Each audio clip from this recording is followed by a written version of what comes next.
Status quo, you know, is Latin for the mess we are in. Good evening and welcome. This is Face the Nation. Our topic of discussion today is the state of affairs in Sri Lanka. Joining us this evening on the show are Dr. Howard Nicholas, economist, Ambika Satkuranathan, former Commissioner, Human Rights Commission of Sri Lanka, Dr. Visakesa Chandrasekaram, Faculty of Law, University of Colombo, as well as Dr. Nimmi Nalika Manike, Senior Lecturer, the Open University of Sri Lanka. So let's start or get the ball rolling with Dr. Howard Nicholas, economist, with relating to the current state of affairs in Sri Lanka. Your time starts now. Well, I actually start not with Sri Lanka, but the global economy. And one thing that I've been discussing with people in Sri Lanka since I've come here is the imminent global recession. I think some parts of the world are already in recession, and this has certain consequences for Sri Lanka. Now, one of the things that I think the government should be aware of is that in most countries in the world, once they realize that we're headed into global recession, they take compensating action. And this is what worries me, that I don't see that happening at the moment. On the contrary, I see some of the policies being implemented would actually aggravate the impact of the global economy, the negative impact on Sri Lanka. In particular, of course, when I look at the situation in Sri Lanka, for me the currency looks quite overvalued, too strong, in other words. Interest rates are extremely high. Taxes have risen. And basically, a lot of the subsidies and incentives given to producers have now been withdrawn. Now, this is not actually what should be happening as you're headed into a global recession. I'm not even sure that the promised welfare net has actually been put into place. So all I can see is that the full force of the global recession could well be hitting Sri Lanka. I've got some comments on the domestic debt restructuring and the supposed export-oriented industrialization strategy, which I could take up at a later stage. But Dr. Nicholas, you spoke about the policy decisions that have been taken thus far would aggravate the country's economy further. Can you elaborate a little bit on this? Well, one thing that nearly always happens in a recession is countries run big budget deficits. I mean, all countries do. There's virtually no exception to the rule. But what we are doing at this moment is actually trying to achieve a budget surplus. In other words, we're doing exactly the opposite of what countries do headed into a global recession. And that's likely to amplify the negative impact on the Sri Lankan economy. Coupled with that, we're now looking at domestic debt restructuring, which is likely to amplify the negative impact on interest rates. But if you look at it, Dr. Nicholas, just a couple of weeks ago, the central bank revised its policy interest rates, but the interest rates that was dictated by the central bank is not being reflected as far as the banking sector in Sri Lanka is concerned. Why is that? Basically because of the economic climate. So at this moment in time, it's a really, really difficult climate. And my understanding is the non-performing loans of the banks have reached quite high levels. So they're not really very inclined to increase credit to any sector of the society. And what I think they're doing is playing catch up, because their interest rates were actually quite low. And now they're adjusting these interest rates to reflect the economic climate. And that means to say they're actually raising these rates and deterring people from borrowing, because they're, as I said, they're already full of non-performing loans. Dr. Nicholas, you all spoke about the proposed social welfare net has not been implemented yet by the government. But if you look at the recent past, we see the government taking steady decisions in terms of the Aswasma program that the government intends to launch in place of the Samruddhi beneficiary program. Are you aware of the contents of this program and how it's going to affect the Sri Lankan populace at a scale? No, I'm afraid I don't know the details of that program. Right. So let me give you a little bit of context, Dr. Nicholas. So the Samruddhi beneficiary program impacts 2.8 million individuals in Sri Lanka at this very moment of time. And the social safety net, the Aswasma program that the government has proposed, impacts approximately 2.1 million households at this moment of time. What I don't understand is when the country's economy is stressed to these levels that we are witnessing right now, the number reducing drastically by approximately around 800,000, is that justifiable in terms of the requirements of the IMF or even the World Bank to serve those who are in this bracket? Well, my understanding is that the IMF has actually provided a supplement to the Sri Lankan government for the welfare net.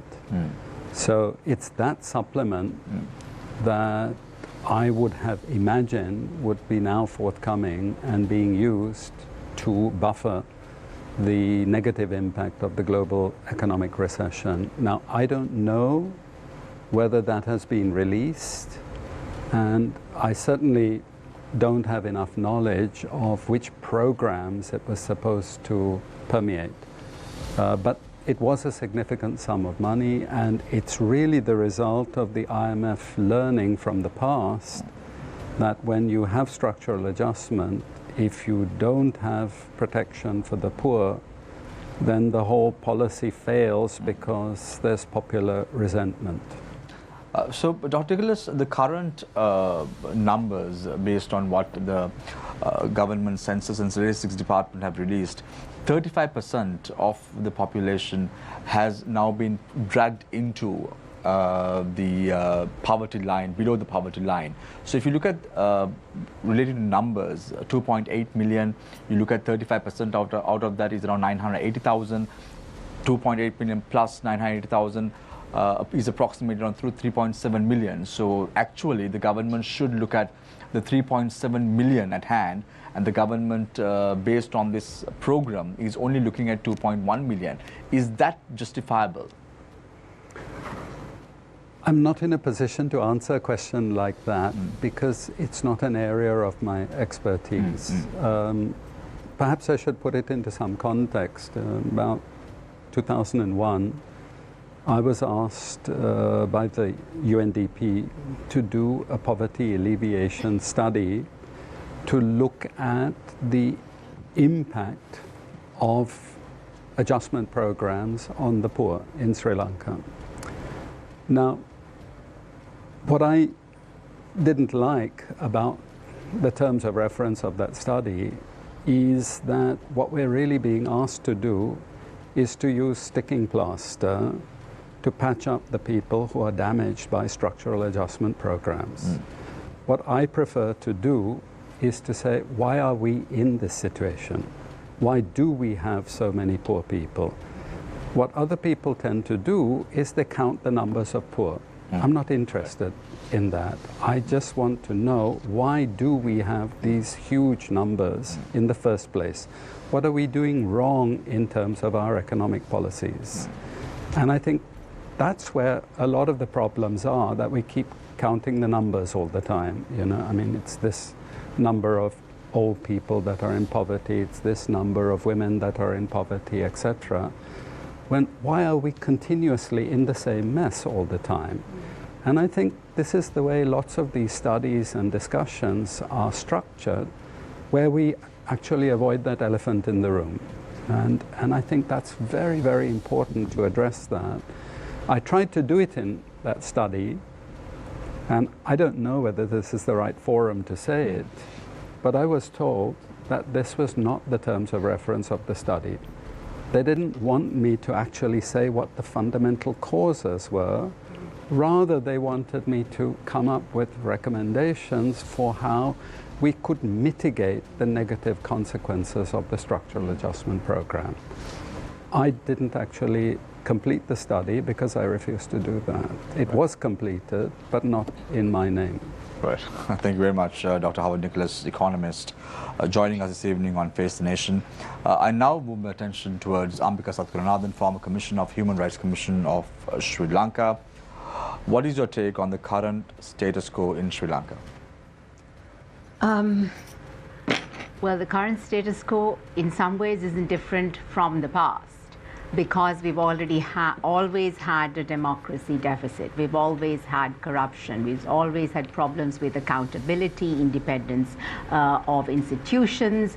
Then following the end of the war, for 10 years, there was deep erosion of democratic values, because what the Rajapaksa regime did is they also changed value systems, and many institutions were severely disempowered. Then we had, and also militarization, excessive militarization. Then we had Yahapalana, where there was, I suppose, momentary relief, but like what Dr. Nicholas said, many of the root causes of these problems are not addressed, and what was done was beginnings of an attempt to patch up jobs. Then, of course, we know, Gotabaya Rajapaksa was elected, and we had the Aragalia. People were talking about system change, but what we have now is pretty much the same thing, in the sense that we have a president who is authoritarian, a government which is pretty much the same as the past government, and what we see now is they're using the weapon as the law as a weapon. We have the Broadcasting Authority Bill. They tried to bring the anti-terrorism law. There are various other laws. I saw today they've also, I haven't read it properly yet, the Contempt of Court Tribunal or Institution Bill. So like that, they're weaponizing the law. We also see that the ICCPR is increasingly being used to crack down on dissent, as we saw a comedian who has been imprisoned. So we do not see any movement towards any sort of change, certainly not from within this government, because this government is clearly part of the problem. Perhaps if there was an election in the future, but even then the question of who is the alternative, and is the alternative going to be any different, because everyone wants to displace the current elite, but I think what they want is for themselves to come into that position of power, and we have seen when people come into a position of power, they pretty much behave the same, because root causes. We say we're a democracy, but the democratic values have not been internalized. We have patronage networks. That's how society functions.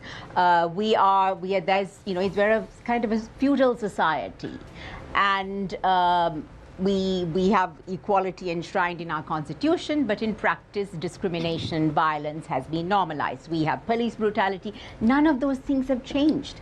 In Sri Lanka, even if you read the Police Commission report from 1947, actually, I could say that I'm reading a report from 2023, which means that the institutions are severely dysfunctional, they are politicized, they are corrupt. So the question is, when we talk about reform, this is not going to be an easy process, because it's not about just passing a law or setting up a new institution.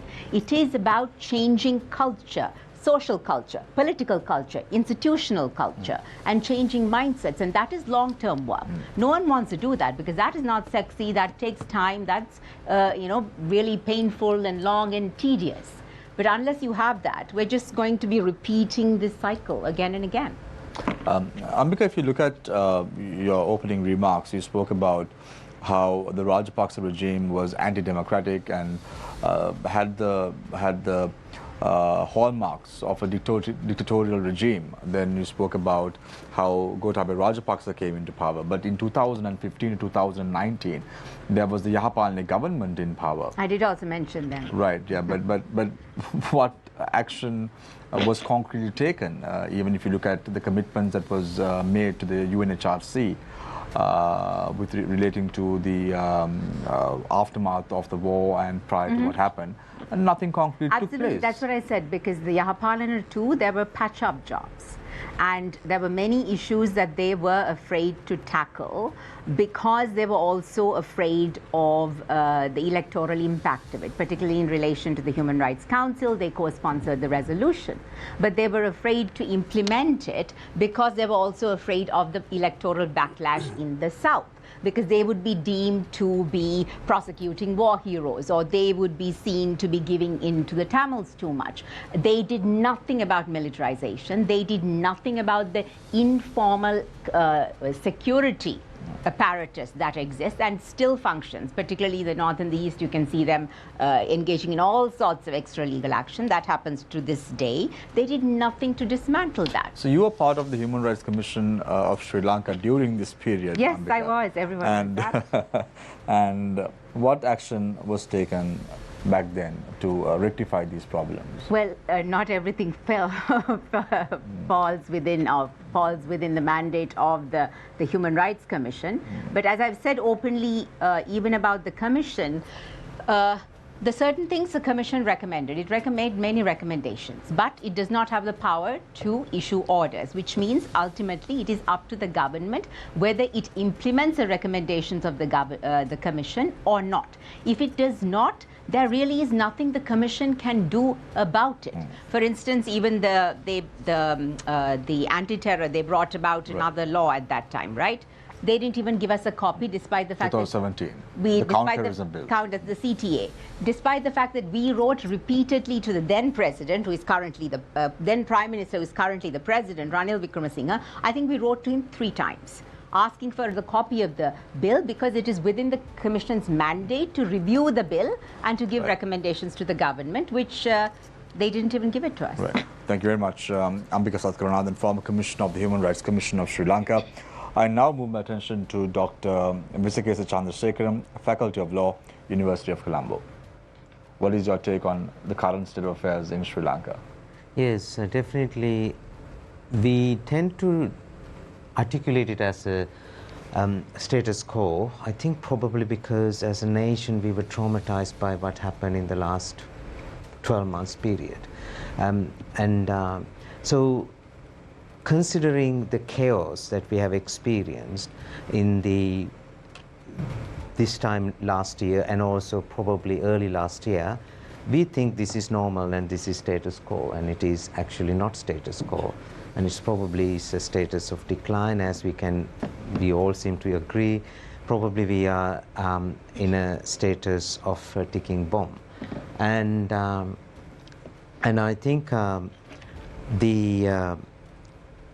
the issue is that there is a short-term version of the status quo, and I think the long-term version is that, like Ambika said, this status quo has been continuing for, God knows how many decades, and there are a couple of things that we can observe in this particular environment, and this type of vicious cycle of poverty of the majority of the population in this country. There were kind of little bit of intermittence that we just saw ourselves rising out of poverty for a short period, and then we go down there, and there are a lot of people who are really struggling, and even before COVID, pre-COVID time, we have been hearing stories of farmers committing suicide and parents committing suicide with children because they couldn't feed their children, and we hear that stories more now. It's not that we had a paradise before, and I think that is one part of the story. And the second part is that gross injustice that we have been experiencing all this time, and possibly for last several decades post-independence. And that happened in a number of different ways. I mean, for example, the systematic discrimination of ethnic minorities and religious minorities in this country, and their grievances have never been heard, and we still keep quiet about those grievances. And I can't agree more with Ambika about militarization in certain parts of the country and not being given justice for people who were affected by the civil war. And thirdly, most importantly, the systemic corruption in this country, and that is something that is part of this whole system, and it has been always there, and the thing is that it's going up and down from time to time. And it is a vicious cycle again, and there is an alliance between the public officers, the politicians, and the government servants, and the private enterprises, just to perpetuate this whole gross degree of corruption.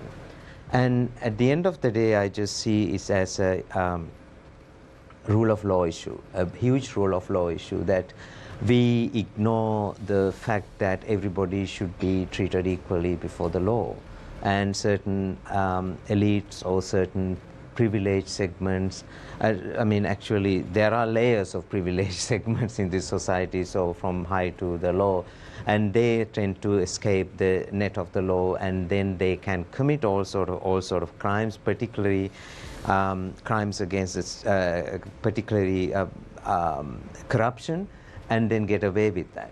And if we look at the reasons, if we look for the reasons for the current crisis, I think one of the main reasons is that we fail to uphold rule of law, and different individuals or entities have been given different privileges. You say, Dr. Visekesa, that the rule of law, the implementation of the rule of law is important. What transpired after the Aragalaya, subsequent to President Ranil Wickremesinghe taking oaths as the president? He did try to uphold the rule of law, didn't he? I don't know in what context he tried to do that. The thing is, though, we have noticed few things post Aragalaya.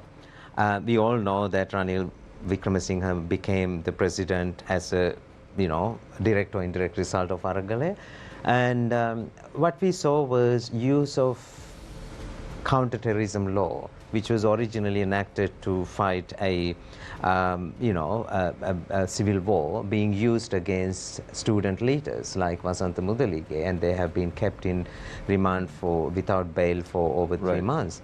And so then various attempts of trying to bring laws which allows the executive to arbitrarily apply their discretion and try to silence the voice of the dissent. So I don't think so. I can't. So when you say in your opening remarks that we are now facing a ticking bomb, is it in terms of the economy or is it in terms of human rights? I think in both sense. Now, I would probably define that the second aspect, human rights, in a broader context. Economy, I don't have to be an economist just to see the huge problem that we have, the huge debt issues that we have, and we, as Dr. Nicholas said, that we haven't done anything properly to address that. And then, without going into that, then let's look at the whole humanitarian crisis here, and a huge proportion of the population is living below poverty line, and their life conditions or their situation is declining. And the thing is that they have seen how they can overthrow a government without proper political leadership. They have seen that they so are you trying to say, Dr. Visekesa, this may happen again in Sri Lanka? We don't know, and I'm worried about not happening that, but I'm worried about the way that the government is going to respond to that. So we'll talk more about it momentarily, Dr. Visekesa. I now move my attention towards Dr. Nimi Nalika Manike, Senior Lecturer at the Open University of Sri Lanka. Right. Considering the present situation in Sri Lanka, first of all, I want to say that I think this is just not present. I mean, if this present situation is chaotic, which is, yes, of course, chaotic, and I won't this is what I think. This chaos has been continuing for many years. If I am to mark, at least say from independence, I mean, since it is a kind of turning point in Sri Lankan history. So from there on, and we have been having series of whatever that we have been experiencing in terms of violence, in terms of corruption, exploitation, discrimination, and so on and so forth. So therefore, I want to see this as something that has been continuously happening. It is just that probably maybe now, because of the advancement of technology and science and technology, yes, we get to see it often. So therefore, it's like constantly in front of us, and therefore, but in this context, what I see in trouble is the life and humanity. So that's the major concern, because whoever comes to power, what we see is that it's somewhere as a nation, as a community, together with politicians. We just can't, make it just one-sided story. This is together with the people in the country that we have been kind of going with the murderous consent. Murderous consent. When I say murderous consent, maybe that we have just been silent, or maybe we have still, gone and protested against for whatever that have been happening in Sri Lanka for all these decades. Yet, even in the stances that we have taken, probably we must have also been somewhere, politically inclined, or religiously, or ethnically inclined towards certain, certain groups or certain ideologies in a way that it backfires. So I think, therefore, if to think about the situation now as well as the past, and therefore to move to future in a constructive way, I think it is necessary for us to have a serious discussion where we look at things first impartially, at the same time giving importance to these two different but very important things. That is, one side the democracy, on the other side the ethical responsibility, without which I think we cannot really move. Right. So Dr. Nimi, you speak about democracy and responsibility, but it seems that what is right now on the government's plate is the country's economy. And isn't that what should be the focus right now, because we are in a very bad state as far as the country's economy is concerned, and that should be the top priority at this moment of time? Well, I think you can say that, but I think economy is, yes, it is definitely a must, but I think that's not the only thing that we are facing, because if we just take one aspect of the problem and then highlight it and then look into the other problems in that approach, then everything appears to be a problem of economy. But for me, at least this is my take, I think it is, yes, of course it is to do with economy, but economy wouldn't have come to this level if we were concerned about other aspects. As an example, like how we think, how we are made to think. As you rightly said, this is economy, so now our focus should be on economy. But why should it be only on economy? What about that what we have been facing throughout? Like what about, say that if we focus on the politicians or the governments, what about them disrespecting people and cheating people and to get the vote bank, whatever the promises that they make, and finally people just consent? I mean, they are not ignorant, right? So we are not ignorant for what we have done. So therefore, if you want to reduce everything to economy and then to look at everything else in that approach, then we might not see the kind of roots of these problems. I think this is to do with our attitude. I think there is a kind of poverty, not just in economy, but also it's about how we think, how our thoughts. But Dr. Nimi, the focus right now is what the government is saying. I'm just trying to be the devil's advocate. We have to first survive to talk about democracy. We have to first survive to talk about accountability or responsibility. So right now, the focus should be on the country's economy by hook or by crook. Shouldn't that be the priority at the moment? Well, I think that's how probably you want to select it. But I think we can't rush to select like that. It is because, I mean, do you want to say that people, come what may, people have been trying to survive and they have been surviving. So that's why I'm saying, like, you know, people have been anemic. So are we just going to say that that's because of economy? Or it is also because of something else? Right. Right? So we'll delve a lot more deeper into these issues momentarily. So on to my immediate left is Neeraj Aliyathambi, senior journalist. You can direct your questions on the number 076 656 5353. I would be delighted to take those questions during the show. So Neeraj, as you're the only one who's being flanked onto my immediate left, I have no other option but to look at you. Thank you, Samir. So I'd like to ask Dr. Nicholas, you spoke of the probability of a global recession coming up. So you know that there's likely to be a global recession. We know the same because we read, we listen, and we generally stay abreast of what's going on in the world. But I haven't heard anyone in our government really speaking of this or addressing it at all. Do you think that our cabinet of ministers and our policymakers, that they know that there's a danger of a global recession?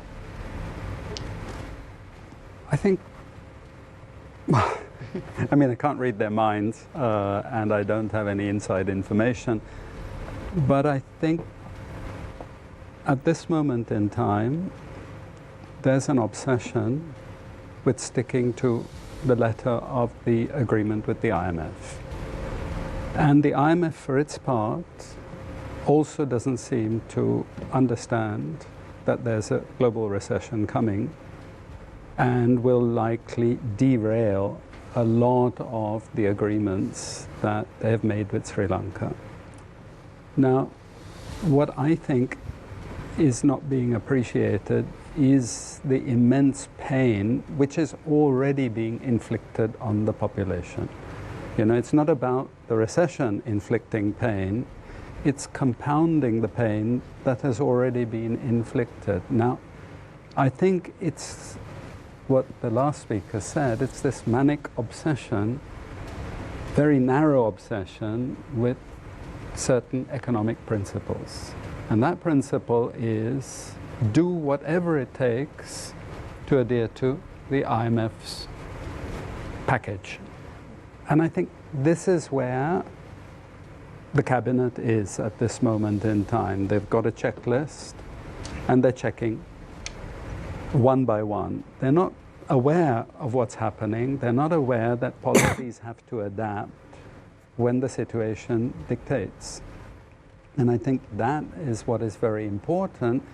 But there, I also blame journalists. Because I don't read in the newspaper the dire situation that is facing us. What I do read in the newspaper is we must do everything the IMF is asking us. You know, where's the independent thought? I don't read it.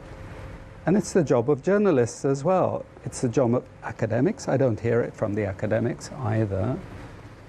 And I think this is a generational thing. In a past generation, people used to discuss all these things and say, look, it doesn't matter what the IMF is saying, this is the reality of today, and we need to adapt But to can that we, reality. Dr. Nicholas, can we do that? Because now we have already signed an agreement with the IMF for the first tranche to come in. And the recommendations or what has been set out has been passed in Parliament as well. Now we have to stick to it, don't we? Because if we do not stick to it, we won't get the second tranche and we are going to be in trouble. I think if you rigidly adhere to things, when you see that actually there is this disaster coming straight at you, then you're not using your brain anymore. You know, you're just mechanically following something like, why am I headed to the cliff? I don't know, because the lemming in front of me is also headed to the cliff. You know, you're not thinking logically anymore and saying, wait a minute, you know, situation is now changing. We need to discuss things with the IMF. Maybe we get a deferral. But I don't see that discussion taking place. Isn't that why that Sri Lanka has gone to the IMF 16 times? We've always gone to the IMF, got the first tranche, and then got rid of them. We've done it in our own way. We've tried it. We've seen how Ajit Nivard Cabral, the governor, has done the same thing. We've seen how governors, respectively, over the years have done this. No, and sorry, haven't we seen? Sorry, once you start with the IMF, I have to now come back on them. Do you think Sri Lanka is the only country that has gone back to the IMF 16 times? No, there are many countries. There are many exactly. countries. And actually, there's no question about that. It's not a few countries. Yeah. It's about 85 to 90 countries. What is it about all these countries which keeps taking them back to the IMF? Answer is the IMF makes suggestions which actually are not structurally designed to change the system in Sri Lanka. They need Sri Lanka coming back to them in order to keep a grip on Sri Lanka. It's the same with all the African countries. It's the same with all the Latin American countries. And then what we say is, so we don't look at all these other countries, we say we have all these corrupt leaders, we make bad decisions, etc. What, 16 times? Are you kidding me? You know, I mean, the African countries, they say the same thing. We have all these corrupt leaders and we make all these bad, because we haven't learned. But what would have been the best properly. option, Dr. Nicholas, in your opinion? What would have been the best option? So we actually have, are you saying the example. Are you saying that we shouldn't have declared bankruptcy last year? Well, actually, we didn't need to, and that discussion has already been had. We know that bilaterals did make offers to the Sri Lankan government, and for some unknown reason, these offers weren't accepted. Now, actually, those submissions are with the Supreme Court, so I don't actually have to repeat them now. So we know that that was not necessary. I don't know why the decisions were taken as they were taken, but we know that we didn't have to declare bankruptcy. Okay, this was a deliberate choice. I don't want to go down that road, but what I want to say is... But Dr. Nicholas, at that time, if you went on the streets of Sri Lanka, you were living in Sri Lanka, right, last year? So if you went on the streets of Sri Lanka, you'd have seen long queues, electricity being disconnected for 13 hours. And then you are saying that we shouldn't declare bankruptcy, but go... There was the governor at that time, it was Ajit Nivard Cabral. This governor of the central bank, he could have bailed us out, come as a phoenix rising from the ashes, and here we are. Sri Lanka is now debt free. That would have happened. It didn't happen. What I was on the queue for nearly 48 hours. He was on the queue for nearly 48 hours. Probably you were not on the queue for 48 hours. I was in a gas queue for nearly 3 days. And I refused to stay in the line because I had work. So I knew the trauma that people had to go through last year. And because of the fact that we took a soft default, and many say that is the only way out. And we took that only way out. And now we are in this situation. So are you trying to say that that was not the way out? Absolutely. And it's, you know, people come and say to me, look, we're in this mess, should we go to the IMF? Well, if you're in a mess and you close all other doors, then you have to go to the IMF. But what I've repeated for 35 years in Sri Lanka, learning from President Premadasa, we have had a choice in the past. We have the possibility of an aggressive export-oriented industrialization strategy. That did work, and it did work really well, and it has worked in all the successful countries in the world. The real question you have to ask is, why did we not repeat the experience of President Premadasa? Why? When we actually had the success. So, I mean, the success was there. So, Dr. Nicholas, are you saying that at this point in time, we should be going for an aggressive export-oriented growth? Oh, absolutely. Absolutely. If you can name me any country that has actually been successful without such a strategy, I'd welcome it. But so far, I haven't heard of anything. And which sectors would you be looking at? Well, tourism or tea or? No, what an aggressive export-oriented industrialization strategy means is manufacturing. There's no country that has ever developed on the basis of tourism, because it's actually a fickle industry. You know, if there tomorrow are riots again or political turmoil, tourism is dead again. We know that. And then people talk of IT. But actually, no country has succeeded without manufacturing. Recently, and this is, I came across a book, and it's a very interesting book. It's called How the West Got Rich and the Poor Countries Remain Poor. It's written by a guy called Eric Reinhardt. I'm not getting a commission from him for advertising his book, but he said this very interesting thing. He is an entrepreneur and an academic. He's born in Norway, and he said he wanted to start a paint factory in Finland. After submitting all his papers, the Finnish government went and asked people, do we need this guy setting up a paint factory? In the end, they said, yes, we do. He said it was incredible.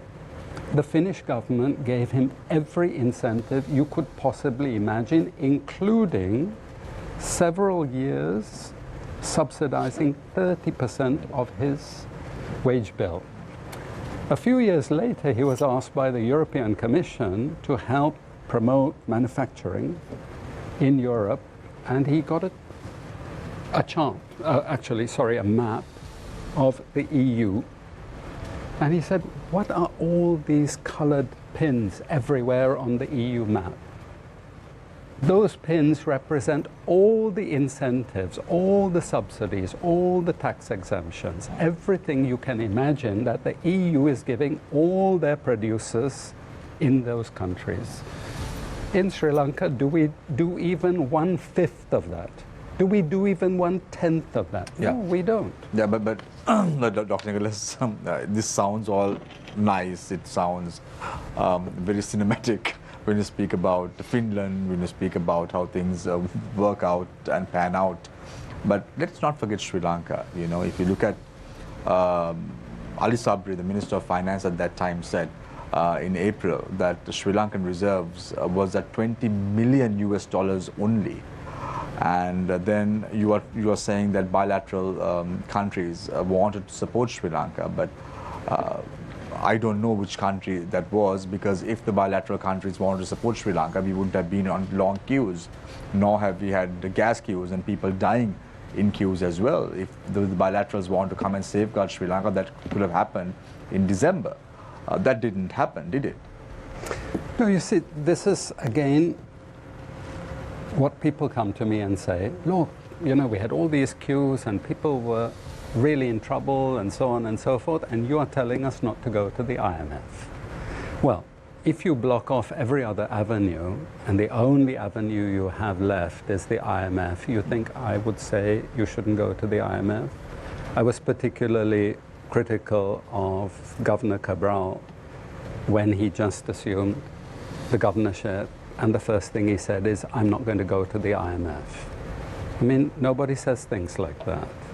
You have to do what you have to do at that time, given the circumstance. There was a peg on the currency as well, which based on the Monetary Board of the Central Bank, they said $5 billion US dollars was spent on keeping a peg on the US dollar itself. All of that is correct, but what I'm saying is, again, you're missing the wood for the trees. Yeah, but what I'm trying to say is, Dr. Howard Nicholas, we are in this mess because of politicians. No, sorry. We are in this mess because we're part of a world that is blocked from industrializing. And that is true of lots of other countries. The minute we cut a geopolitical deal, and that is what is now opening up for us, that the world now is going to be split into two camps. And they're going to vie for all the developing countries' support. And we now have an opportunity to do what we actually haven't been able to do up to now. So it's the topic itself is under a lot of contention, whether we should have gone to the IMF or whether we shouldn't have gone to the IMF. At least now, Dr. Nicholas, there seems to be some hope, as the government has portrayed it to be, as far as the country's economy is concerned. I just want to move to Ambika relating to what Dr. Nicholas said. He basically said that it's important to not take knee-jerk decisions, patchwork, and ensure that any decisions that are taken for the best interest of the public. But if you look at the government over the last few months, in terms of bringing in bills, look at the way in which bills have been tabled. The anti-terrorism bill came into play. We had Minister Vijayasa Rajapaksa in this very show saying that the bill will go ahead and that he's very confident that the bill will get a majority. And then a few days later, he seemed to have taken that bill and put it under the carpet. So now we're not discussing. Now we're not discussing about that. But now we're all talking about a broadcast bill. They could still pull it out. They could still pull it out. But look at the way in which these bills are being tabled. Is this to take the people's mind away from important issues like the country's economy? Well, I don't think so. One is that the drafting of legislation has always been a non-transparent process. This is not something new. As I said, even during Yahapalana, the Human Rights Commission, although we repeatedly requested the then Prime Minister to give us the draft before it was gazetted, it was not given to us. Therefore, this is not a new thing, the fact that civil society is not consulted, the fact that they draft repressive laws and they try to ram it through. Now we have another law which they are planning or in the works. Well, two of them which are very problematic and there hasn't been much discussion. One is, of course, something that successive governments have tried to bring in and somehow civil society has pushed back. But this government too is trying to bring, which is the NGO bill. That is to curtail the activities of civil society organizations, particularly in relation to funding, to prevent them from receiving foreign funding. They say they're going to formulate it along the lines of the Indian law, which is very restrictive and repressive. Then we also have, of course, there is another thing which they use as an excuse for the NGO bill, which is that counterterrorism, anti-terrorism, because there's money coming in, they point to the Easter attacks and they use this as an excuse to say we need this bill. But the fact is we already have many laws. We have the Financial Transactions Act, which does relate to foreign funding and it being used for illegal purposes. Then the other law which they are trying, which is in the works, there's a draft floating about, is the Truth and Reconciliation Commission. That once again is to tick the box. It looks like a positive thing. It is, but in reality it is to tick the box to appease the Human Rights Council so that the resolution against Sri Lanka or on Sri Lanka will not be renewed in 2024. Now this bill is a farce because they plan to set up another institution. My question during the current economic crisis, do we need yet another institution? And what truth are you going to find that you haven't found out through the multiple presidential commissions, and not to mention the task force on reconciliation mechanisms, all of which actually to which victims went, they gave their testimonies. There are innumerable reports, there are thousands of recommendations. Some of the reports were not even made public. My point is, implement those recommendations and you'll probably end up solving 50% or more of the problems we have. So Dr. Visakesa, now you spoke about this issue as well, about how it's important to ensure that you heal the wounds that were left behind by the conflict. There needs to be some sort of accountability for what happened during the past. But is this what the majority of the people want? Look, I think the democracy, well, first of all, we should ask, what do we need democracy or not? democracy, yes, the majority of the people vote and elect a government, but it doesn't mean that we do always what the majority want. Democracy means that we actually try our best to protect the minorities. Now, the reason I went into that area just to focus on, not to deviate from the main, this whole economic topic, but I think there is a huge connection between the fact, the chaos and the mess that we are now in, as well as what we have been doing in the past in terms of ignoring the pleas for justice of certain segments of the society. And that's why I articulated it as a rule of law issue. Perhaps the majority may not want that because we have been basically brought up to think in ethnic and religious line, and we just, it's such a polarized society. Very easily now you can bring that whole racist and religious extremism, extremist ideas back to... no, but is that what the people want? No, I think... no, I know there has been, now Ambika spoke about how the UNHRC is very vigilant on Sri Lanka, and Sri Lanka is planned to bring another bill just to appease the Human Rights Commission as well in Geneva. But is that what we want? How is that going to help from reviving the country? Now, I think that the problem is that question itself, because we are going back to this kind of dichotomy of there is an economic crisis and we have to rebuild this country from in the economic sense, and just economy need to be rebuilt, and then in that and the rest is something else. So there is this kind of mutually exclusive dichotomy between economy versus non-economy, and I think this is a very dangerous approach to take. And the reason being, I think, as I previously mentioned, we are in this mess because we failed to exercise our democratic system, just implement our democratic systems. And I think now this is the very question that a lot of the people probably who are watching this program are asking: do we want to rescue this economy? So economy, or do we really want to talk about democracy in terms of the rights of the workers, which is going to be soon, slashed, and all these industrial law reforms that's going to be introduced, and all sort of other, couple of acts or the bills that's going to be brought just to suppress the dissenting voice. And I think that approach itself is problematic. I think we have to look at why we are here, number one, and also, like we all discussed before, why we are here, and also we have to look at how are we going to, who are accountable for this, who are responsible for this. So Ambika, if you look at how things are transpiring now, Sri Lanka is in dire need of FDIs. Foreign direct investments. How important is democracy in this framework? Because to attract even FDIs and open Sri Lanka to investors as a whole?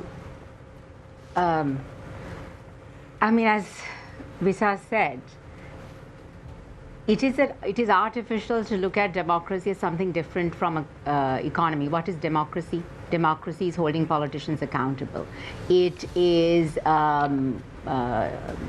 eradicating or trying to eradicate corruption. It is about transparency, all of which is required also to have a healthy economy. And the reason we're in this state is because in the past, when the elected representatives made certain decisions, we could not hold them accountable. So the economic crisis was due to democratic deficit, and crisis in democracy and crisis of governance is why we are here. And that in the economy then impacts rights. Human rights are not just civil and political rights, they're also socio-economic rights. And when workers' rights are affected, or when people don't have livelihood, or when the military is taking over their private land, then they need to go and protest, because that is how they make themselves heard. But if you use the PTA or if you use the ICCPR to arrest them, then their civil and political rights are being impacted. So civil and political rights and socio-economic rights are very much intertwined. And that dichotomy is artificial. And if you don't have a democratic country, well, I think it is also going to be difficult to attract investment, because many countries, in European countries, have laws within their countries where, for instance, if they give a bribe even here, they can be penalized there. So therefore, that will prevent them. And I've heard enough stories of companies coming and leaving because they were asked certain bribes, etc. They are very much intertwined. It is not something separate. So, again, I go back to the Yahapalaya time, because in 2015, when Maithripala Sirisena was elected, he promised to bring about accountability. He promised to bring to justice those who were involved in taking us, in terms of corruption and taking us down the rut and all that and more. Nothing concrete happened. All these politicians now are scot-free and are in parliament and are now thinking about their next move, if it's going to be a presidential or a general election next. We are in this situation because Sri Lanka got an opportunity, don't you think, Ambika? We got an opportunity to arrest all these problems and get on to the right track. It's just that we failed to do it because we didn't have the political will. I mean, Sri Lanka has a history of missed opportunities. Repeatedly, the end of the war was one, Yahapalana was another, the end of the Aragalaya was another, and we still keep repeating the mistakes. Also because it goes back to what I said, the political culture, the social culture, where a lot of things are accepted. I mean, it's only in this country that you can, throw chairs in parliament, break the microphone, etc. And still, we're a country where also there is no shame. People don't resign. You can be accused of anything and no one is actually going to resign. But there was one incident where Tilak Marapana resigned from his portfolio. Well, one out of how many we are talking about. But there was one incident. Yeah. Right, okay. But so it's missed opportunity, and I think maybe the Aragalaya did have some impact in increasing the civic consciousness and civic awareness of people, because we do not only have rights, we also have duties as citizens, and one of them is to hold politicians, elected representatives accountable. And the Aragalaya brought about some change where there is awareness, but I don't think there is adequate awareness, because ultimately we are responsible for voting all these people in and for voting for them again and again. Now, Ambika, you spoke of missed opportunities time and time again. But also, Dr. Nimmi, you were speaking of the fact that we shouldn't miss these opportunities, and that socio-culturally and economically we should have all of that going hand in hand to go forward. Do you believe we are missing an opportunity right now again? And how do we set this straight? There has to be a mechanism. It can't be an abstract thing. True, very true, yes. I think what we are facing now and what we have been facing for many years is, of course, because of how politicians have used and exploited the situation. But at the beginning, and many other places as well, I have highlighted this issue. The problem with the politicians will remain as a problem, at least in this region, not just in Sri Lanka, even in South Asia. But the problem is that what have we been doing as responsible citizens of the country? What have we been doing throughout the history, or say recent 5 years? It is not just... We did something major last year. Exactly, I did not deny. People came together and there was a huge movement, and as a result of that, the president had to go home, and fortunately or unfortunately, the current president is now the head of state. But getting back to my question, how do we take this forward? Exactly. How does the country take it forward in practical terms? Yes. So that's what I was trying to say. When I said that what have we been doing, I did not mean to say that we didn't do anything else. Yes, we did something. Like entire the country, despite a curfew, despite whatever the repression that was coming on us, we as nation, as a nation, as a community, we managed to break certain orders. and we dared to do the Aragalaya.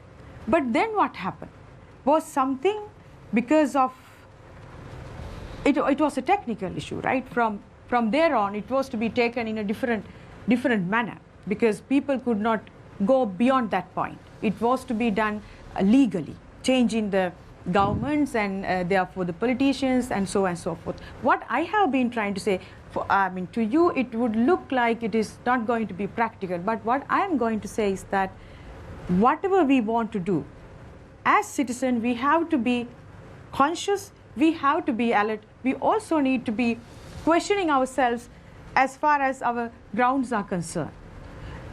Today we are taking this issue. Are we taking this issue just to highlight what is happening now and therefore to oust the government or whoever in power? Or are we really ready to take this as a challenge, therefore to question ourselves, and then to say that, okay, now this is what we need to do. Like, look at us, what we think. As you rightly said, yes, this is, of course, we want to boil down everything to economy. But is it the only thing that is governing our lives? So this is what I said. If we focus only on one aspect, let me tell you, like, okay, if we say that now as a country we have failed because of economy, which also means to say that there was a particular time that we were fine as a country in terms of economy. But then, referring to whatever the previous speakers have been telling, what about the violence? What about the killings? What about the disappearance of people? So do you want to say that all that happened because of economy? So therefore, when we want to address this issue as a crisis which is multi-layered, this is just not going to be, this is just not going to make us come to a quick decision. It is not going to lead us to a kind of, quick answer now from today onward, let's take this nation to a different level by taking it would happen. It would happen over time. Dr. Visekesa, now, currently, right now, as we speak, there seems to be a regime that is trying to instill fear, because we saw prior to 2009, there seems to we had a self-imposed censorship taking place. Do you see the hallmarks of the then government now? Yes, in many ways, though. And for example, so what we can see is, if you look at Natasha's case, the way that she was arrested, and for an offense that I consider is Dr. Visekesa, before you say anything, I just want to alarm you that whatever views you're expressing will be of your own. Yes, they are my own. This is a pending case, and I would like to advise you not to speak about it. And I should know about that being alone. As a journalist and the host of this show, I think it's my responsibility. Yes, but I'm only talking about the procedural aspect, in the way that she was arrested and then being detained, and the use of a law. There are two options. One is a penal code, the other one is ICCPR Act, and so forth. And then after that, today, I was one of the speakers who spoke in a press conference about this whole incident, and I was excluded, but somebody else, Sarindu Duwaragedera, was summoned to the CID. Now, this whole thing, this is one example, that you could be arrested for saying something. Well, I'll leave it there. But then also you could be arrested for supporting somebody who has been arrested. And there is a kind of this systemic, cyclic way of harassing people who might be presenting dissenting voice. And now the thing is that you can see similar things happening in number of different settings. And each time when a group of people come to the street to protest, they would be bashed or tear gassed, and there will be water cannons and so forth. We have seen on number of occasions, sometimes one woman or two women or three women just carrying some sort of a slogan and try to walk on the street, and they could be stopped and questioned and harassed. So the thing is, and also we very recently saw a mother carrying a child trying to protest just because she couldn't find a school for her child and she was harassed by the police. Now, I think we started seeing these sort of things, and also there is a fear amongst activists and the members of the civil society that they just created that they feel fearful of trying to protest or even just to come out and make certain statements. That the feeling out there is that we should keep quiet for a while, we should lie low for a while. And why it is created? Because there is this fear being created. And there are a number of examples for that. I think that, so this is connected to the internal conflicts this regime is experiencing. We clearly know this is... When you say internal conflict, you are saying that they are fighting inside the party? We'll put it this way. I mean... No, whatever way that you want to put it, yeah, Dr. Sigesa, but... Yes, but the thing is, what we have is, we have... How do you want to put it? We have a member who actually lost the parliamentary election, becoming the president of this country. That's the democratic framework in the country. That's the constitution in the country. Yeah, that's right. But and at the same time, we have a party which very vehemently opposed and also criticized, very badly criticized Mr. Wickremesinghe, choosing him as a president. So there is a huge distortion in this whole thing. And then it is totally against the will of the people, because the people actually got rid of a president and the same party and decided electing somebody who is not their leader or somebody from their party. So and those all who have done everything wrong are still there. So this is absolute distortion. So what I'm saying is, in a situation like that, what else are you expecting? There should be a lot of internal issues. So Dr. Nicholas, onto your left are three human rights advocates, and your task is going to be now very difficult. The question that I'm about to pose you: how important is democracy and good governance for a country's economy? Is it important?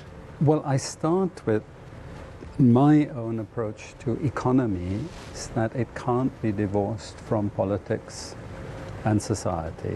You know, there's no such thing.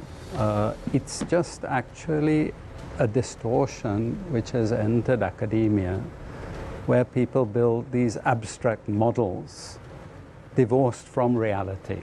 And the reality is always a political reality. It's a social reality. And from my perspective, when I look at democracy, it's an ideal that I would support, but actually in reality, there is no democracy. It's the rule of the powerful people. And one group passes the baton on to another group. Now, that's the reality.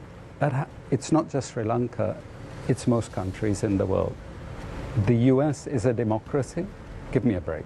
You know, I mean, both parties actually are supported by the business community. It may be slight differences, but I think it was a Harvard study or Cornell study that showed that 93% of the policies implemented by the government had nothing to do with the basis on which they were elected. 93%. I mean, that just illustrated the farcical nature of a democracy. Now, this has happened in most countries. The real question is whether the people in power can be, in one way or the other, held accountable. And I think that is the crucial question.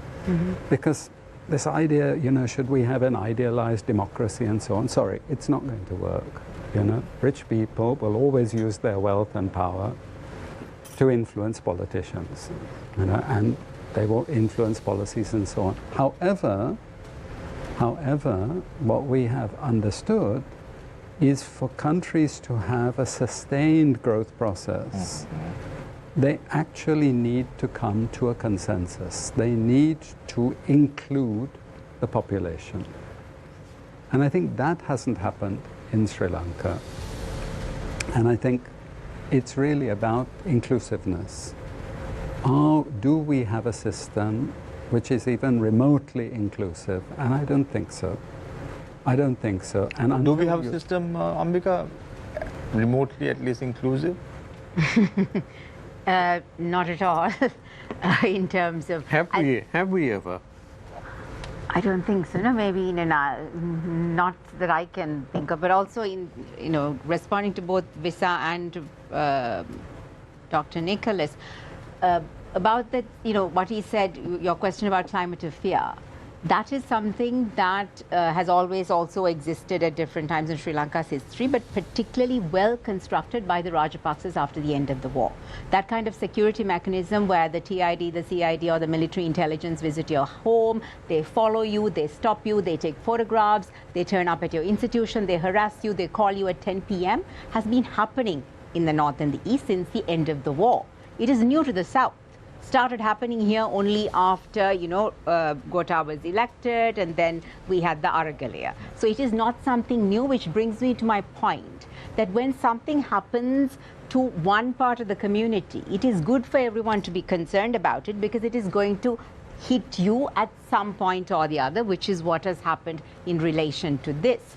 In relation to, Dr. Nicholas's point, I agree, but it's also about the U.S. is flawed. Look at the U.S. Supreme Court. We have police brutality. We have all that. But they still, at the end of the day, there are some checks and balances. There are certain processes. People can get certain remedies. And also, it's the climate of fear. The fact that here, brutality, people are afraid that they could just be shot or they could be arrested arbitrarily and silenced. That fear is what exists here, there is no idealized democracy in any part of the world, but it is about the extent of the repression, or whether there are some remedies, some institutional checks and balances, some accountability. And here we have none. Inclusivity in terms of social class, in terms of ethnicity, religion, LGBTIQ persons, the plantation community. We are not an inclusive society at all. I think we do exclusion really well. That is something that we do very well. And although our constitution enshrines it, I think in practice we really don't know what it means. The drafting of legislation is one example. Because what you should be doing is, particularly, let's say, the TRC, Truth and Reconciliation Commission, you should be talking to the victims. You should take into account the report of the task force on reconciliation mechanisms. That shows that you're including them in a process that is going to affect their lives. So we don't know what inclusivity is at all. So we have a question for Dr. Nicholas.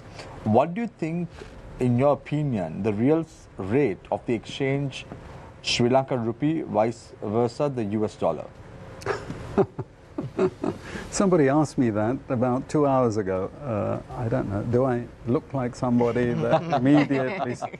Well, my son, who is seated over there, he just did quite a substantial calculation using what is called the Economist Big Mac Index, and he came to the conclusion that the exchange rate today is more overvalued, in other words, too expensive, than it was before the crisis. So if the exchange rate caused the crisis, or was one of the factors causing the crisis, then today we're in a worse situation. What would be the rate? We work with a ballpark figure of 400 to the dollar. Yeah. So we think that that's where it's likely to head at some point in time. But 400 rupees, yeah? Yeah. I mean, remember it was at 370, and at 370 our calculations showed that Sri Lanka is more overvalued than even countries like Pakistan and Bangladesh. And you said, Dr. Nicholas, that the export economy is very important to a country. Exactly. And having exchange rate like that. Exactly. Just tell me how it's going to be practical, Dr. Nicholas. That's why I said, well, it all sounds good and nice and, in a utopian environment, but how practical is it? Well, just remember that we haven't really liberalized the big import items yet. There was a brief moment, apparently a couple of weeks ago, where for 3 days they liberalized car imports. And the rupee went from 298 to 330 in those 3 days, and then they shut down the car imports again.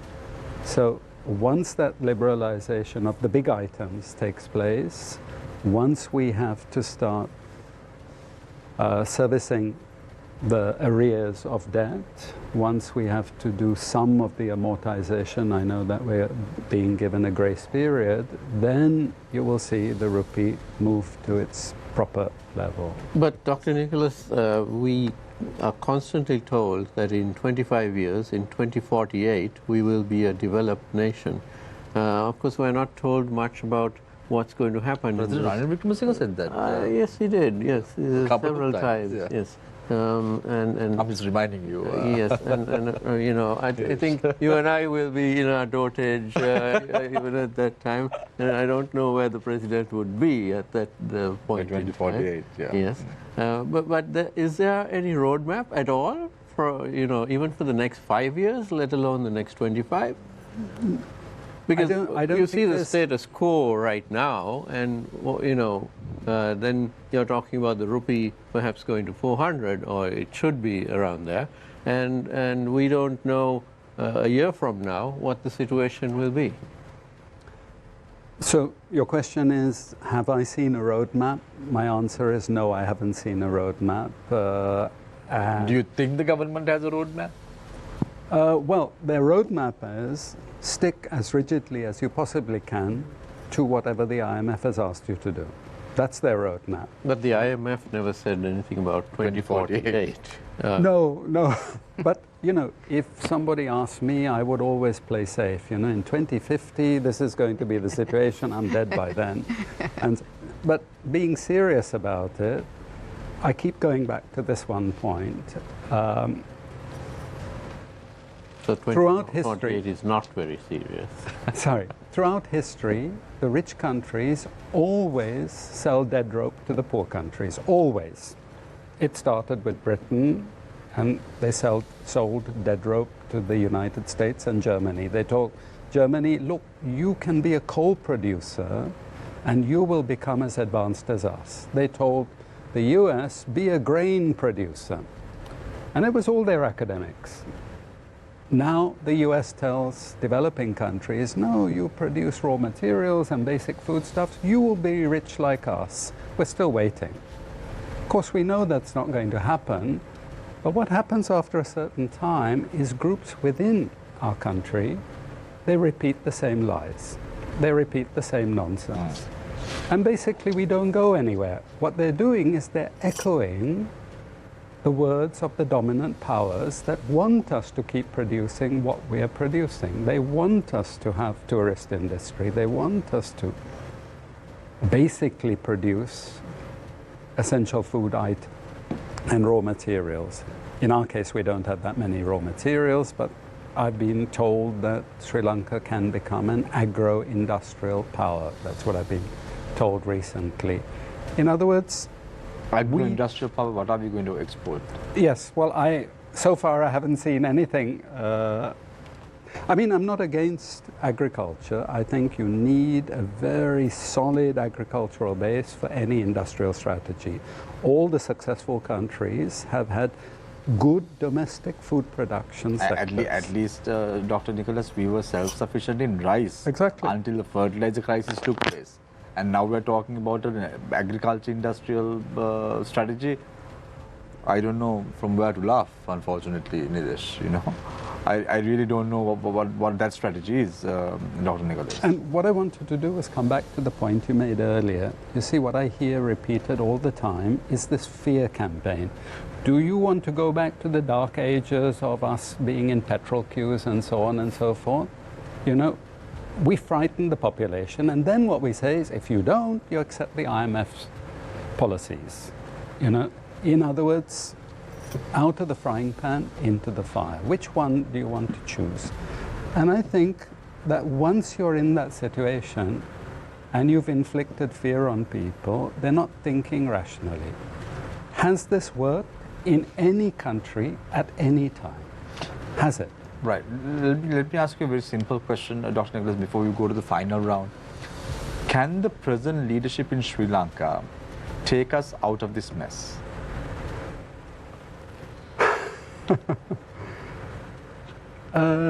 Difficult for me to answer this because I actually haven't seen the policies that they want to So implement. you're saying can't. Well, if they're only going to implement IMF policies, they can't. Because that's not going to take us, it'll take us temporarily out. And what we know is that because all the attention that has been focused on Sri Lanka continues, there will be a lot of international support for us. So temporarily, we will have some breathing space. Will it translate into a permanent resolution of our problems? Absolutely not. Right. So I want to, Dinesh, any questions? No, go ahead. Right. So want to go into the final round. I want to give each speaker 4 minutes to wrap up your thoughts with regard to the current state of affairs in Sri Lanka. So let's start off with Dr. Nimmi Nalika Manike. Right. I think given the situation in the country, keeping hopes on any political party that we can name in Sri Lanka is not going to help us.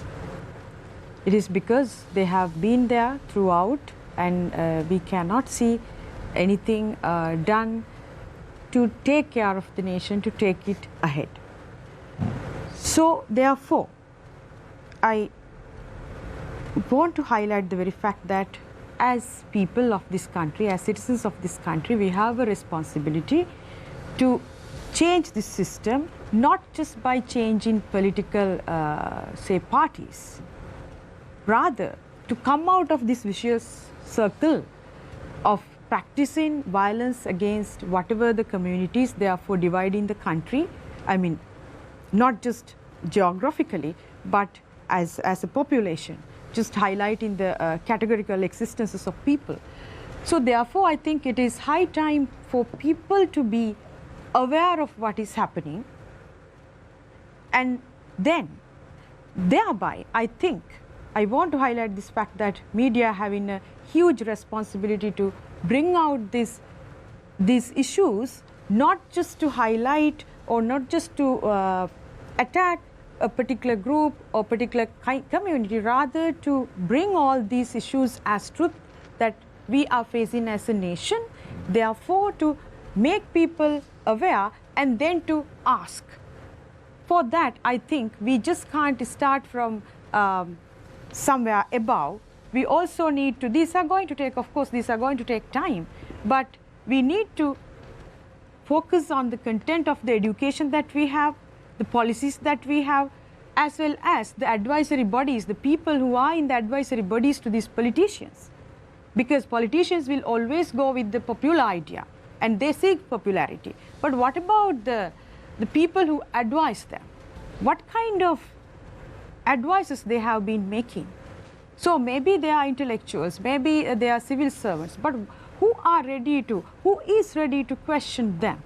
So therefore, I think it is, I don't think just questioning a political party or a politician would solve this issue. Rather, I think we have to be impartial in each situation to look at things critically and then to start from there.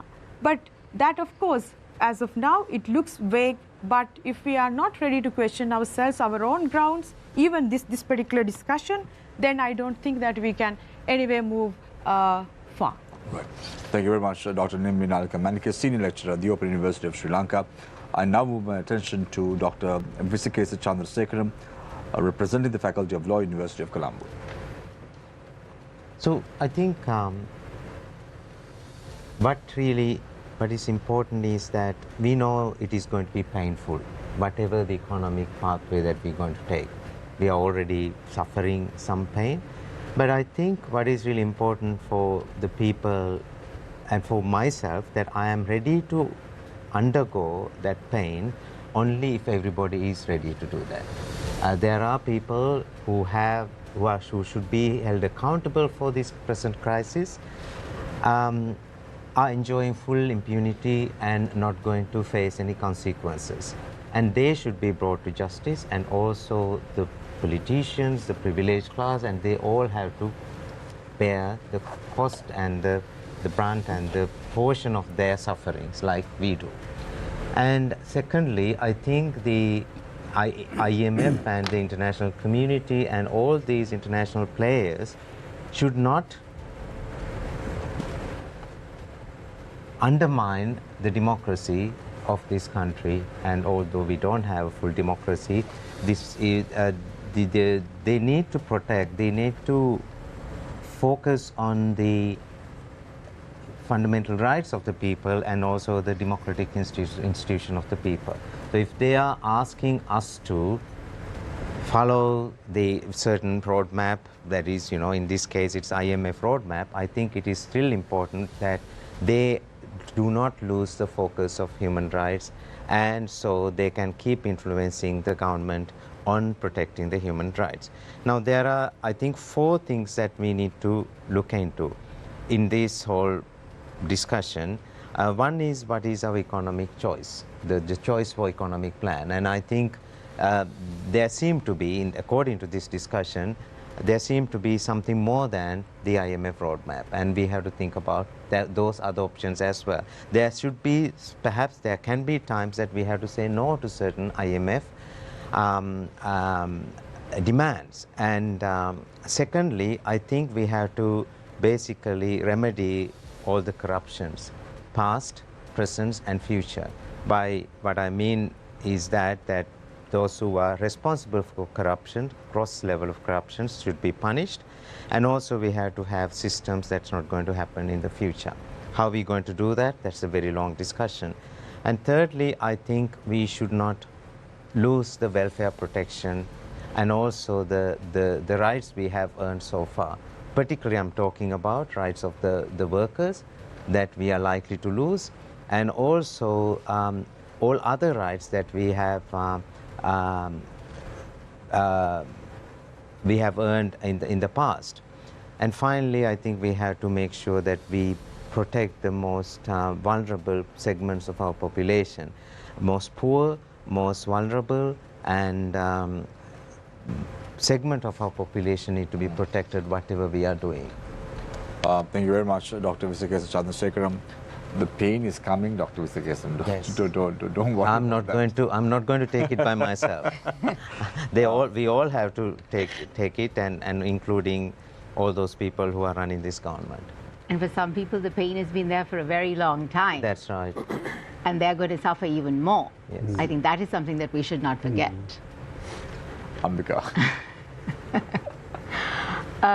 In Sri Lanka, whenever we talk about any big changes, the government, not just this government, but all governments, they bring about change only at the behest of some international body or the other, whether it's the Human Rights Council or the IMF, and that is the wrong way. Because this is not about what they want us to do, but about us doing whatever that is required for the benefit of our public. And the politicians don't do it because I think we have been, I wouldn't say unlucky, but history of self-serving politicians, which brings me to the point of the fact that citizens have to take some responsibility for electing them and re-electing them. That is because everyone has a vested interest. They would rather vote for the politician who they can go to and get a job rather than following due process. We are not a society based on the rule of law. We don't like processes, and the vested interests don't want substantive structural change. Like, for instance, the Rajapaksas are accused of corruption of millions of rupees. Everyone's outraged, but how many people don't mind giving 1,000 rupees or to the traffic cop to escape a fine? But that is also corruption. So therefore, which is why we've normalized a lot of dysfunctional, illegal practices in this country. Also, this is a country not functioning based on the rule of law. We have many informal rules, processes, systems that sometimes take precedence over the rule of law. And that is a huge problem, which then goes back to your point also about education system. What do we teach our children at home? But one thing that we must know is prosperity does not come with exclusion. Prosperity does not come with bigotry. And we are a bigoted society, you know, in relation to ethnicity, religion, LGBTIQ people. So when you have bigotry and you have exclusion, you have discrimination, you have violence, it becomes normalized. You cannot have prosperity. That is something that not just the politicians need to understand, because the citizens, because they're also in some ways complicit in perpetuating this culture of dysfunctionality. Thank you very much, Ambika Saskaranathan. Dr. Howard Nicholas. Difficult to know where to start because, of course, we've been coming back to the economy all the time. But I want to link it to this notion of democracy. And there, I think it was I was on Face the Nation some time ago, and I raised this question about an independent central bank. Now, for me, a lot of these things, and this is what you just referred to, have been imposed on us. And basically, the independent central bank idea, which is in the Central Bank Act, is undermining a very important aspect of our democracy, and that is holding the important policymakers, not just the politicians, to account. Now, I have a different take on the US. I think actually it's one of the most undemocratic systems in the world, because if you look at the Federal Reserve, there is no accountability with the US Federal Reserve.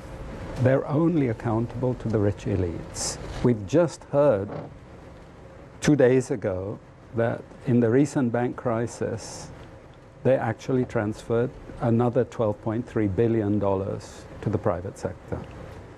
During the COVID crisis, we now know that they transferred something like $6 trillion.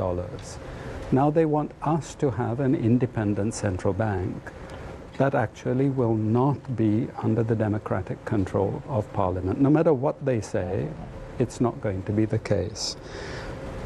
To compound this, we now have domestic debt restructuring imposed on us. We are told that unless you do that, the foreign bondholders will not accede to restructuring. And Well, nobody, that's the usual case, no, Doctor? No, it's not the usual case. Now you have to listen to just this very important point. When foreign bondholders buy Sri Lankan debt, it's on the presumption that it's risky. Why? Because the government does not print dollars. It prints rupees, but it doesn't print dollars. When a Sri Lankan bank or Sri Lankan company or an individual buys rupee debt, it's on the presumption that it's 100% risk-free. Now, the foreigner has said, you must treat us equally, even though the two asset classes are totally different. And that is why the foreigner gets far more than the person buying Sri Lankan debt. Again, my son did a quick calculation. If you held 5-year ISB, International Sovereign Bond, from 2014 to 19, you would have got on average 6.25% a year. If you held a 5-year Treasury bond, that's a Sri Lankan rupee denominated bond, you would have lost 4% a year. Now, that is why we pay, because the higher risk, the Sri Lankan government doesn't print dollars, that's why we pay foreigners a premium. But now they're telling us, no, forget all of that, you also have to take a haircut, because we are taking a haircut, even though the two asset classes are totally different. And the question I ask is, why aren't we fighting back against that? Why aren't we pushing back? This is ludicrous. You shouldn't be doing this. You shouldn't be imposing this on us. What they're trying to do is push us further and further because we're desperate, you know? And the fear factor is always there. If you don't do this, we're not going to continue supporting you, you won't get the second tranche, etc., etc. So we do everything You know, it's the monkey jumping for the peanuts, basically. You know, we'll do anything that it takes. And I think, you know, we're not only undermining the democratic essence of our system, but we're abrogating our responsibility to the people of the country by doing this. Because one of the consequences of the domestic debt restructuring is, for the first time ever, we're going to make domestic debt a risky asset. And the minute you do that, let me just give you the example of what's going to happen in the coming global recession. So from now on, remember, we're going to say the government can default on debt. It can default. We're coming into a global recession. The central bank is not going to be allowed to buy domestic debt. The government will have to run a budget deficit. It has no choice. When it runs the budget deficit, immediately its credit rating is going to fall because it won't have the resources to pay that debt. That means interest rates will rise in the middle of a global recession. So we can't run the deficit we need to run, and interest rates will rise. And we're doing all of this because we're so frightened that the IMF will pull the plug and say, well, sorry, if you don't agree to domestic debt restructuring, then we're not going to give you the second tranche. But meanwhile, actually, we're destroying ourselves. You know, and it's going to be far more damaging than not actually continuing with the IMF agreement. Thank you very much, Dr. Howard Nicholas. Some important thoughts. Quite interesting, isn't it? Quite an eye-opener. Quite an eye-opener. Thank you very much, Dr. Howard Nicholas, for joining us this evening on the show. Ambika Satkaranathan, former Commissioner of the Human Rights Commission of Sri Lanka, Dr. Visekesa Chandrasekaram, Faculty of Law, University of Colombo, Dr. Nimmi Nalika Manike, Senior Lecturer at the Open University of Sri Lanka. Niresh, thank you very much for joining us as always on Face the Nation. We leave you tonight with a quote, as I always do. People who demand neutrality in any situation are usually not neutral, but in favor of the status quo. Take care and good night.